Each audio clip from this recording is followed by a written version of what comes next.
Hi, everybody. Today I'm going to be reading you the story Boxitects by Kim Smith. Meg was a Boxitect. She loved to make things out of boxes. She loved making tiny houses, tall towers, and twisty tunnels. And she made marvelous things that no one had ever even seen before. Meg was proud of her work. She could make boxes into anything. Meg's mother was proud too. She thought Meg was brilliant and creative. So Meg's mother sent Meg to Maker School, where she could be even more brilliant and creative. At Maker School, there were blanketeers and spaghetti techs and tinfoilers and egg cartoners. There was almost any kind of maker you could imagine. But Meg was the class's first Boxitect, and that made her feel special. At school, Meg learned all about Boxitecture. She learned how to make her structures useful, strong, and beautiful. And Meg loved everything about Maker School. Until Simone arrived. Like Meg, Simone was new. She was also brilliant and creative. And worst of all, Simone was a Boxitect too. And she already making things that Meg had never dreamed of. In class, Simone would point out ways that Meg could make her constructions a little stronger, more wind resistant, and less boring. So Meg told Simone that she should build something that was less bumpy, sturdier, and much prettier. On the first day of school, the class's annual maker match was held to see who could make the most amazing thing. There was just one rule: you had to work as a team. But Meg didn't want to work with anyone, and neither did Simone. The blanketeers built with blankets and pillows. The spaghetti techs built with pasta and glue. The bakeologists built with cake and frosting.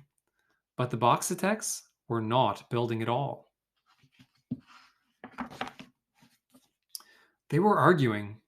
I want to make a treehouse, said Meg. No, I want to make a ship, Simone insisted. Meg drew a line down the middle of a very large box. I'll take this half, and you can have the other. Fine, said Simone.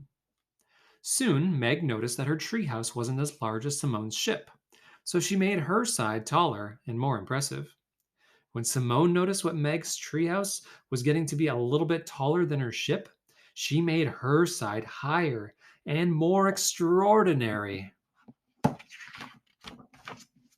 Slowly, Meg and Simone's creations grew bigger and bigger. They both built and built until there wasn't a single box left. And at last, they finished. What is it? Asked a classmate. I've never seen anything like it, said another. The teacher said, It looks like it, mates. Achoo. Crash! Your side was too wobbly, shouted Meg. Well, your side was too heavy, cried Simone. Oh dear, said the judge. The maker match was not over yet, but most of Meg and Simone's work was ruined, and there was only a few parts left that could be saved.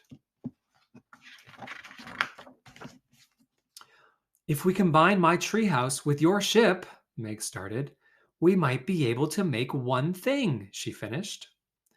The Boxitects decided to call a truce, so they could finish the match. Working as a team, Meg and Simone quickly joined in the remaining pieces together until they had created something new. And at the end of the maker match, the Boxitects hadn't won first place. But they had a different way of making brilliant and creative things, working together. And they each gained a new friend. What should we make next? How about a buoyant bungalow? Or a motorcycle mansion. And that is the end. So now we have a challenge for you. We want you to find some cardboard, could be old cereal boxes or something that came in the mail. Take the box from that and other recyclables and see if you can become your own version of a Boxitect. How will you use those different things to build something awesome and unique? So you can use any materials that you have around. So scissors, tape, glue, string, yogurt containers that are clean, whatever you have around, try and build something brilliant today. If you have a camera, snap some and send them to your teacher because we would love to see the things you make today. Have fun.